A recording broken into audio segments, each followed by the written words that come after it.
नमस्कार, आज की बड़ी खबरों में आपका स्वागत है। मैं हूं आपके साथ अनु भारद्वाज और आप देख रहे हैं न्यूज गंगा। आज की बुलेटिन में बात करेंगे 15 अगस्त को दिल्ली में होगा नो फ्लाइंग जोन। बताएंगे आपको क्यों ईसी पर भड़के तेजस्वी। दिखाएंगे आपको गंगा यमुना का रौद्र रूप। बुलेटिन के आखिर में देखेंगे रूस में अभी नहीं टला खतरा। लेकिन दिन भर की तमाम खबरों से पहले एक नजर सुर्खियों पर। अमेरिका में सुखी चहल की रहस्यमयी मौत, खालिस्तान का करते थे जमकर विरोध। अंकिता लोखंडे की हाउस हेल्पर की बेटी लापता, एक्ट्रेस ने मुंबई के लोगों से मांगी मदद, दर्ज करवाई एफआईआर। फिलिस्तीन की आजादी तक नहीं डलेंगे हथियार, हमास की अमेरिकी दूत को चेतावनी।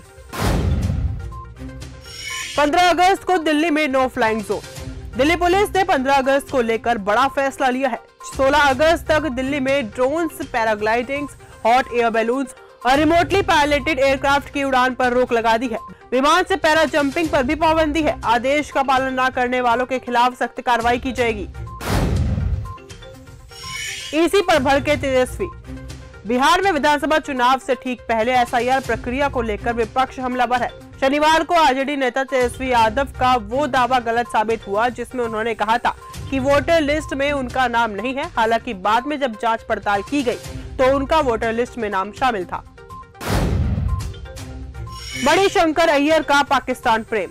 कांग्रेस के वरिष्ठ नेता मणिशंकर अय्यर ने पहलगाम हमले को लेकर एक बयान दिया है। उन्होंने पाकिस्तान को क्लीन चिट देते हुए कहा कि भारत के पास इस हमले में पाकिस्तान के शामिल होने का कोई सबूत नहीं है। अय्यर ने यह भी कहा है कि जिन 33 देशों में भारत सरकार ने प्रतिनिधि मंडल भेजे थे उनमें से किसी ने भी पाकिस्तान को जिम्मेदार नहीं ठहराया।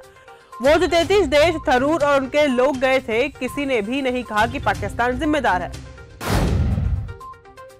बाथरूम में गिरे झारखंड के मंत्री। झारखंड के मंत्री रामदास सोरेन बाथरूम में गिरकर गंभीर रूप से घायल हो गए थे। उनके ब्रेन में चोट और ब्लड क्लॉट हुआ था। बताया जा रहा है कि मंत्री की हालत फिलहाल गंभीर है। उन्हें लाइफ सपोर्ट पर रखा गया है। डॉक्टर उनकी हर स्थिति पर नजर बनाए हुए हैं।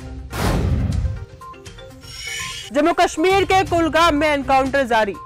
ऑपरेशन अक्खल के तहत जम्मू कश्मीर के कुलगाम में एक और आतंकवादी मारा गया है। अब तक कुल 2 आतंकवादी मारे जा चुके हैं। सूत्रों का कहना है कि 5 लश्कर आतंकियों का एक समूह था जिसमें से 3 अभी बाकी है। प्रज्ञा ठाकुर ने बताया आतंक का रंग।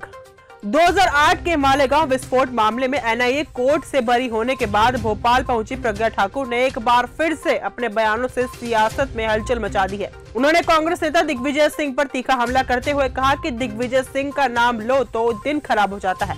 उन्होंने आतंकवाद को लेकर भी तीखा बयान देते हुए कहा कि आतंकवाद का धर्म होता है और रंग भी होता है। हरे रंग के झंडे तले आतंकवाद फैलाया जा रहा है। यूपी के 55 जिलों में भारी बारिश। उत्तर प्रदेश में बीते कई दिनों से उमस और गर्मी से राहत देने के लिए बादलों ने रफ्तार पकड़ ली है। मौसम विज्ञान विभाग ने अगले 24 घंटों में प्रदेश के कई जिलों में भारी बारिश, तेज हवाओं और बिजली गिरने की चेतावनी जारी की है। मौसम विभाग ने 55 जिलों के लिए ऑरेंज अलर्ट जारी किया है। तेलंगाना में खुलेगी स्पोर्ट्स यूनिवर्सिटी। इलाहाबाद में आयोजित तेलंगाना खेल सम्मेलन में मुख्यमंत्री रेवंत रेड्डी ने नई तेलंगाना खेल नीति की घोषणा की, जिसका उद्देश्य युवाओं को खेलों के माध्यम से सशक्त बनाना और नशे की लत से बचाना है। रेड्डी ने कहा कि खेल नीति के अभाव में युवा भटक रहे हैं। गंगा यमुना का रौद्र रूप। देश के कई हिस्सों में मौसम का कहर जारी है। उत्तर प्रदेश के वाराणसी में गंगा और वरुणा नदियां उफान पर है, तो वहीं गंगा का पानी घाटों को डुबोकर शहर में घुस गया है, जिससे श्रद्धालुओं को सड़क पर ही आचमन करना पड़ रहा है। गोंडा में बड़ा हादसा। उत्तर प्रदेश के गोंडा में रविवार सुबह दर्दनाक सड़क हादसे में 11 लोगों की मौत हो गई। सभी पृथ्वीनाथ मंदिर में दर्शन के लिए जा रहे थे, तभी गाड़ी अचानक नहर में गिर गई। गाड़ी में 15 लोग सवार थे। फिलहाल मौके पर राहत और बचाव कार्य जारी है। घटना पर सीएम योगी ने दुख जताया और अधिकारियों को राहत जल्द पहुंचाने के निर्देश दिए हैं। धड़क 2 की बॉक्स ऑफिस पर हालत खराब। 1 अगस्त को बॉलीवुड की 2 फिल्मों में क्लैश हो गया है। सन ऑफ सरदार 2 और धड़क 2 की रिलीज हुई। दोनों ही फिल्मों को एवरेज रिस्पांस मिला। वही फिल्म सैयारा की आंधी में ये दोनों फिल्में सही से टिक भी नहीं पा रही हैं। 30 साल में मिला पहला नेशनल अवार्ड। बॉलीवुड एक्ट्रेस रानी मुखर्जी की खुशी इस वक्त 7वें आसमान पर है। एक्ट्रेस ने अपने 30 साल के करियर में पहली बार नेशनल अवार्ड जीता है। एक्ट्रेस को मिसेस चटर्जी वर्सेस नॉर्वे के लिए बेस्ट एक्ट्रेस का अवार्ड मिला है। ऐसे में उन्होंने मुंबई के सिद्धिविनायक मंदिर में जाकर बापा का आशीर्वाद लिया, जहां से उनकी तस्वीरें काफी वायरल हो रही हैं। अमेरिका में सुखी चहल की रहस्यमय मौत। खालिस्तानी विचारों का विरोध करने वाले भारतीय मूल के अमेरिकी व्यवसायी सुखी चहल की संदिग्ध परिस्थितियों में मौत हो गई है। चहल के दोस्त ने बताया कि वह पूरी तरह से स्वस्थ थे और उनकी इस तरह अचानक हुई मौत ने कई सवाल खड़े कर दिए हैं। पुलिस मामले की जांच कर रही है। रूस से अभी नहीं टला खतरा। रूस के कामचटका में हाल ही में आए 8.8 तीव्रता के भूकंप के बाद से ज्वालामुखी 600 साल बाद फटा है। इससे राख का विशाल गुब्बार निकल रहा है और ऑरेंज अलर्ट जारी कर दिया गया है। भूकंप से प्रशांत महासागर में सुनामी आई थी, जिससे जापान, रूस और अमेरिका प्रभावित हुए थे।